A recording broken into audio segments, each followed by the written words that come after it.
I became a widow at my own wedding reception.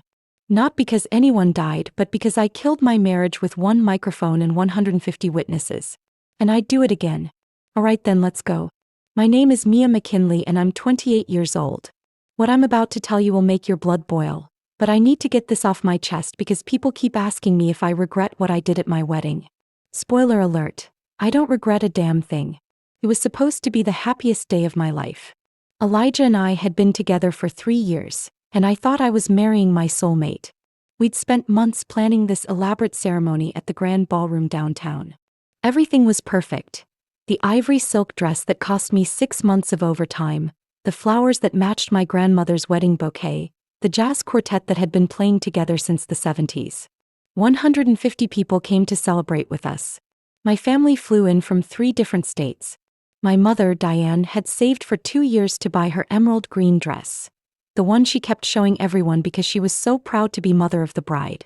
She'd raised me and my 2 brothers as a single parent after my father walked out when I was 12. She worked double shifts as a nurse to put us through school, never once complaining. But Elijah's family?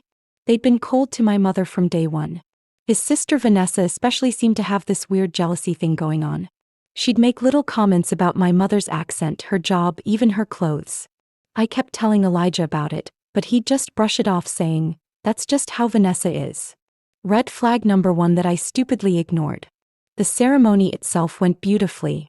When the pastor said, "You may kiss the bride," I felt like I was floating on air. The reception started smoothly enough. Everyone was mingling, taking pictures, complimenting the decorations. My mother was glowing, talking to guests about how proud she was of me. She'd worked extra shifts for months to help pay for this wedding, never once making me feel guilty about the cost. Elijah's mother, Patricia, had barely acknowledged my mother during the entire engagement. She was one of those women who thought having money made her better than everyone else. Her husband owned a chain of dry cleaners and she acted like they were royalty.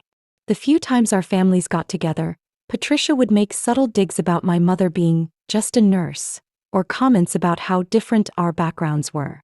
During cocktail hour, I noticed Vanessa whispering to her cousins while staring at my mother. My mom was chatting with my Aunt Carol, completely oblivious to the dirty looks being thrown her way. She was wearing this beautiful smile, the same one she'd worn when I graduated college, when I got my first promotion, every time something good happened to me. "Everything okay, baby?" Elijah asked, sliding up behind me with 2 glasses of champagne. "Your sister keeps staring at my mother like she stole something," I said, trying to keep my voice light. Elijah glanced over and shrugged. "Maybe she's just admiring Mom's dress. You know how Vanessa gets at big events. She loves the drama and attention." That should have been my second warning. Elijah always had an excuse for his family's behavior. Always. His sister could literally set my car on fire and he'd find a way to justify it as her just being passionate. But I was so happy that day, so caught up in the magic of it all, that I pushed those nagging feelings aside. Dinner service began and everyone took their seats. The ballroom looked like something out of a fairy tale. White roses everywhere, soft golden lighting, and our families seated at beautifully decorated round tables. My mother sat at the parents' table with Elijah's parents, looking elegant and composed despite Patricia's cold shoulder treatment all evening. The first few courses went smoothly. My mother tried several times to make conversation with Patricia and Elijah's father, Robert. She complimented their son, talked about how excited she was to have a new daughter-in-law in Vanessa, even mentioned how beautiful Patricia's navy blue dress looked. Each attempt was met with polite but frigid responses. "Your mother is really trying," my maid of honor Marie whispered to me during the salad course. "She always does," I replied, watching my mom across the room. "That's just who she is. She sees the good in everyone." My mother had this way about her. She genuinely believed that if you treated people with kindness and respect, they'd eventually come around. She'd been that way with difficult patients at the hospital, with mean neighbors, even with my father's family after the divorce. It broke my heart watching her put in so much effort with people who clearly didn't appreciate her. Elijah squeezed my hand under the table. "Stop worrying so much. Everyone's having a great time." I looked around at our guests. My college friends laughing at table 4, Elijah's work buddies already loosening their ties, our elderly relatives sharing stories and passing around photos. He was right. It was a beautiful celebration. But I should have been watching table one more carefully. Because while I was basking in marital bliss, a storm was brewing. We had just finished our main course when it happened. The DJ had dimmed the lights for some ambient music between dinner and dancing. People were chatting, laughing, getting up to mingle between tables. My mother excused herself to use the restroom, and I watched her walk past the head table where Elijah's family was sitting. That's when Vanessa decided to make her move. "Excuse me," Vanessa's voice cut through the gentle chatter like a knife. She had stood up from her chair and was projecting her voice loud enough for nearby tables to hear. "I just have something to say about the mother of the bride." The conversations around us started to die down. People turned to look. My stomach dropped because I could hear the nasty tone in her voice, but I couldn't imagine what was coming next. My mother turned around, that same sweet smile on her face. "Oh, did you need something, sweetheart?" "Yeah, I need to know how someone like you thinks they deserve to sit at the same table as our family." Vanessa's words hung in the air like poison. "That's not a mother, that's a disgrace." The entire ballroom went silent. 150 people stopped mid-conversation to stare. My mother's face went from confused to devastated in seconds. Her hand went to her chest like she'd been physically struck. But what happened next was what really destroyed me.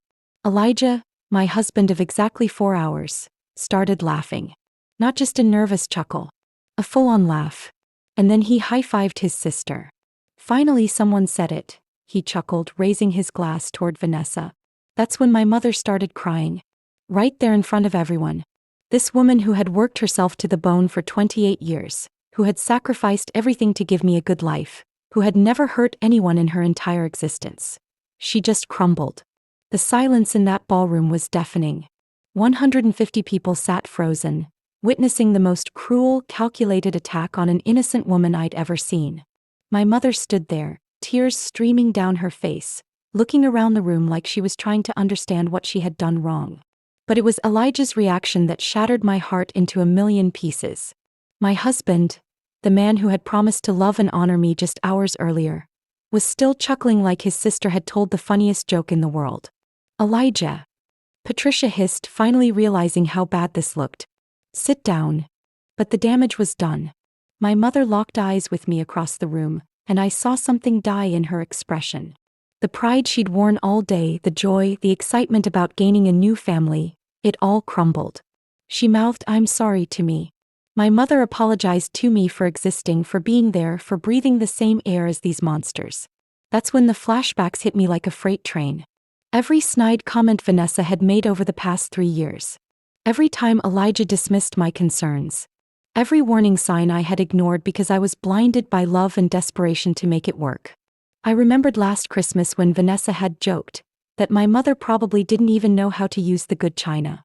I remembered Elijah's birthday party when his father had made that comment about people who don't know their place.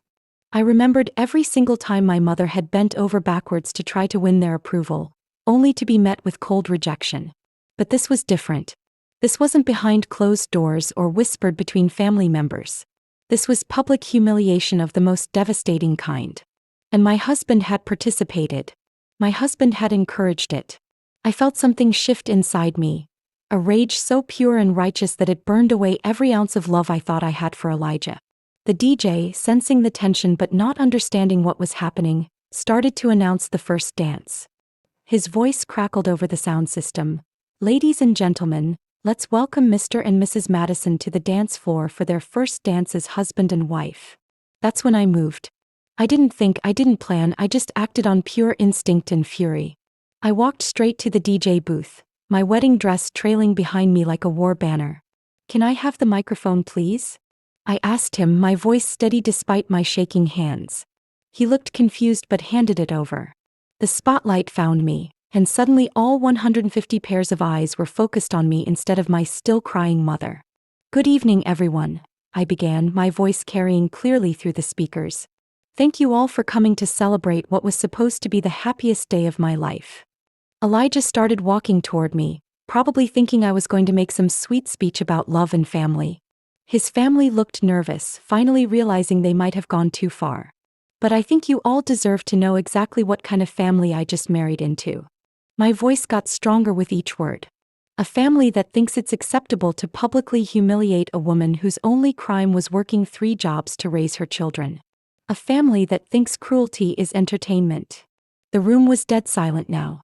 Even the catering staff had stopped moving. My mother, Diane McKinley, is a registered nurse who has saved more lives than anyone in this room. She raised 3 children alone after my father abandoned us. She worked double shifts to pay for my college tuition, sacrificed her own dreams so I could chase mine. And tonight, she was called a disgrace by people who wouldn't last 5 minutes doing the work she does every day. I could see my mother now, standing by the exit, tears still flowing but her chin raised with dignity. And my husband, I continued, the word tasting like poison in my mouth, thought this was funny. He laughed at my mother's pain. He high-fived the person who destroyed her in front of everyone who matters to us. Elijah had stopped walking toward me. His face had gone pale, finally understanding the magnitude of what had just happened. Patricia was frantically whispering to Robert, probably trying to figure out how to do damage control. But there was no coming back from this. Not for me, not for us, not for any of them. So here's what's going to happen, I said, my voice ringing with authority I didn't know I possessed. Since this family clearly has no respect for me or the woman who raised me, I'm keeping every single wedding gift. All $30,000 worth. Consider it payment for the therapy my mother is going to need after tonight. The gasps from the audience were audible now. People were looking at each other, some nodding in approval, others just shocked by the chaos unfolding. Mia, baby, come on now. Elijah finally found his voice, rushing toward the DJ booth with his hands outstretched like he was approaching a wild animal. Let's talk about this privately. You're embarrassing everyone. I'm embarrassing everyone? I laughed and it came out harsh and bitter. Your sister just called my mother a disgrace in front of 150 people, and you think I'm the one being embarrassing? The microphone picked up every word, broadcasting my rage to every corner of the ballroom. I could see people at the back tables leaning forward, hanging on every syllable. You know what, Elijah? You're absolutely right. I am embarrassing someone. I'm embarrassing you. And your petty, cruel, heartless family. And I'm just getting started. That's when he lunged for the microphone. But I was faster. I stepped back from Elijah still holding the microphone and did something that even surprised me. I slipped my wedding ring off my finger, the 2-carat diamond that had cost him 4 months' salary, and held it up for everyone to see. This ring was supposed to represent love, honor, and respect. But I can't wear a symbol of love from a man who disrespects the woman who gave me life. The ballroom was so quiet you could have heard a pin drop. Elijah's eyes went wide with panic. Mia, please don't do this. Not here. Not in front of everyone.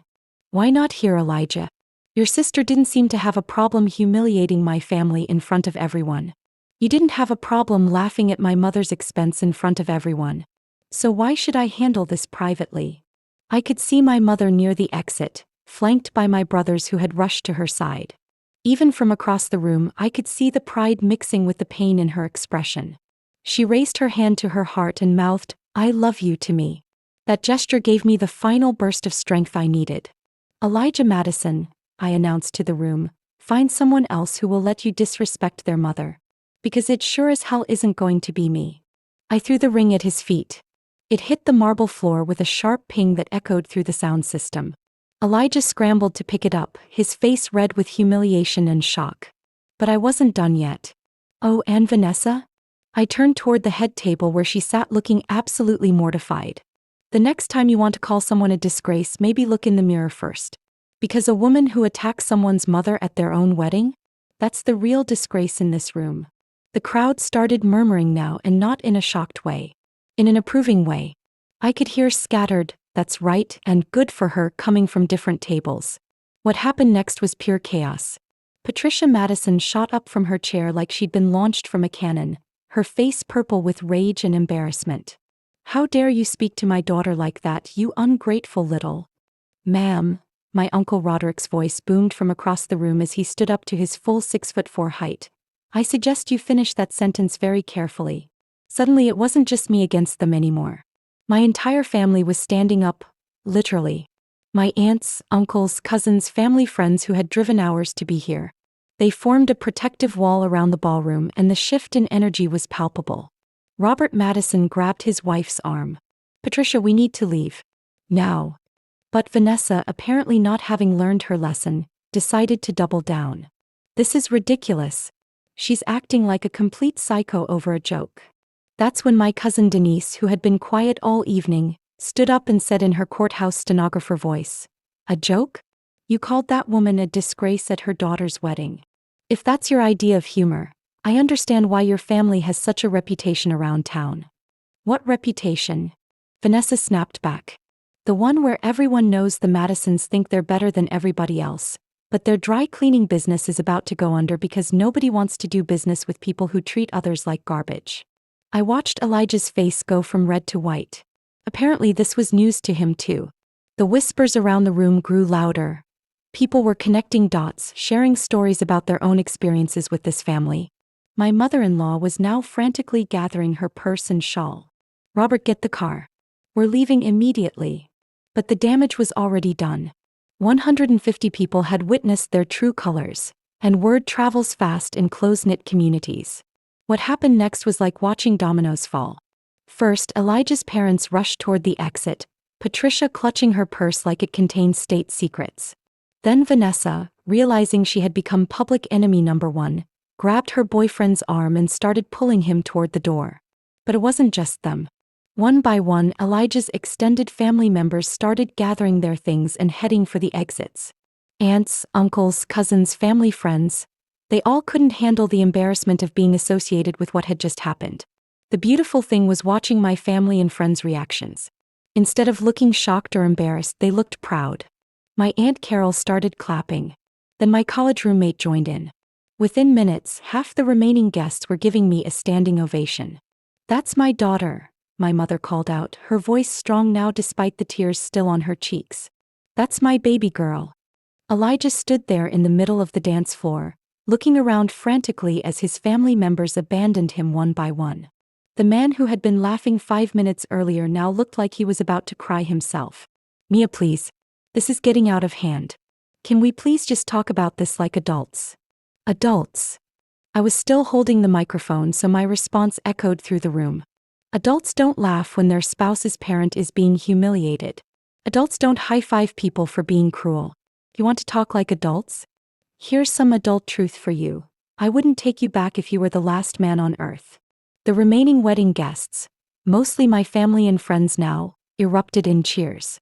Someone yelled, "You tell him, girl," from the back of the room.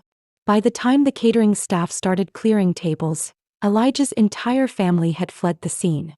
Dinner hadn't even been served yet, but they couldn't handle staying for the consequences of their actions. The strangest thing happened after Elijah's family left. The party actually got better. My remaining guests rallied around me and my mother in a way that was both heartwarming and empowering. The jazz quartet, bless their hearts, started playing upbeat music. People moved to the dance floor. My cousins convinced the caterers to serve the dinner that had already been prepared.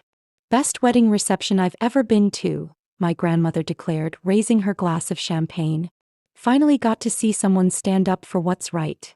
My mother spent the rest of the evening surrounded by love and support. People kept coming up to her, telling her how proud they were of the daughter she'd raised, how impressed they were with the grace she'd shown under attack. By the end of the night, she was laughing and dancing like the nightmare earlier had never happened. But the real validation came from unexpected sources. Mrs. Patterson, who ran the flower shop downtown and had been one of Elijah's family friends, approached me during dessert. "Honey, I've been waiting 20 years for someone to put that family in their place," she whispered. "What Vanessa did tonight was disgusting, but it wasn't surprising. That girl has been mean as a snake since she was 12 years old." Then came the wedding vendors. The photographer, who had captured the entire drama on camera, approached me with tears in her eyes. "In 15 years of shooting weddings, I have never seen anything as beautiful as watching you defend your mother like that. Those photos of you standing up there with the microphone? They're going to be iconic." Even the venue manager pulled me aside. "We've hosted the Madison family events before. Trust me when I say you dodged a bullet tonight. That family has a reputation for treating service staff terribly." By midnight, I was exhausted but oddly peaceful. The day hadn't gone as planned, but it had revealed truths that needed to come to light. The phone calls started the next morning. First, it was Elijah, sobbing and apologizing, begging me to give him another chance. When I didn't answer, he started showing up at my apartment. Then came the texts, hundreds of them, explaining how his family had gotten out of hand, and how he never meant for things to go that far. But the most pathetic attempts came from his family members. Patricia called my mother directly, the same woman she'd allowed her daughter to humiliate, asking her to talk sense into me and help repair the family. "Mrs. McKinley," she said in that fake sweet voice she used when she wanted something, "I'm sure we can work this out. Vanessa was just having a bad day. You know how emotional weddings can make people." My mother, bless her heart, responded with more grace than they deserved. "Mrs. Madison, emotional people cry or laugh too loud or spill wine on their dress. They don't publicly attack someone's character." My daughter made the right choice. Then came the really desperate moves. Elijah's father called my uncle, trying to man-to-man negotiate some kind of resolution. Vanessa sent flowers with a card that read, "Sorry if I hurt your feelings." Note the if, like there was some question about whether calling someone a disgrace in front of 150 people would be hurtful. The final straw was when Elijah showed up at my workplace with a new ring, bigger than the first one, thinking he could buy his way back into my good graces. "Mia baby, I got us a bigger ring." And I talked to Vanessa. "She's willing to apologize if you'll take me back." "She's willing to apologize if I take you back?" I stared at him in disbelief. "Elijah, do you hear yourself? She should be begging my mother for forgiveness regardless of what happens between us." But he didn't get it. None of them did. They thought this was about wounded pride or wedding day jitters. They couldn't comprehend that this was about fundamental character and values. 6 months later, I can honestly say that my non-wedding was the best thing that ever happened to me. The $30,000 in gifts I kept, I used half to pay off my mother's mortgage and the other half to start the small business I'd been dreaming about for years. The fallout for Elijah's family was swift and brutal. Words spread through our community like wildfire about what had happened at the wedding. Their dry cleaning business lost dozens of customers. Vanessa got fired from her job at the bank after the story reached her supervisors. Elijah had to move to a different city because everywhere he went, people knew him as that guy who laughed when his sister attacked his bride's mother. But the most beautiful part? My mother and I grew closer than ever. The attack that was meant to destroy her dignity ended up showcasing her strength to everyone who mattered. She got promoted to head nurse at the hospital after her colleagues heard about how she'd handled the situation with such grace. "You know what, baby?" she told me over Sunday dinner last week. "That horrible night showed me exactly who my daughter is. You stood up for what was right when it would have been easier to stay quiet." I couldn't be prouder. Last month, Elijah made one final attempt to contact me through mutual friends. Apparently, he's been telling people that he made a mistake, and that he misses what we had. His family has been begging him to reach out because they're tired of being social pariahs. But here's the thing they still don't understand. There are some lines you can't uncross. Some betrayals you can't take back. Some moments that reveal someone's true character so clearly that no amount of apologies can erase what you've seen. I'm dating someone new now. A man who thinks my mother hung the moon and treats her like the queen she is. And you know what? I've never been happier. Because sometimes the worst day of your life becomes the first day of your real life. Sometimes you have to lose everything to realize you never had anything worth keeping in the first place. Part of me feels guilty about how this all went down. Am I crazy or did they really leave me no choice? I could use some outside perspective here.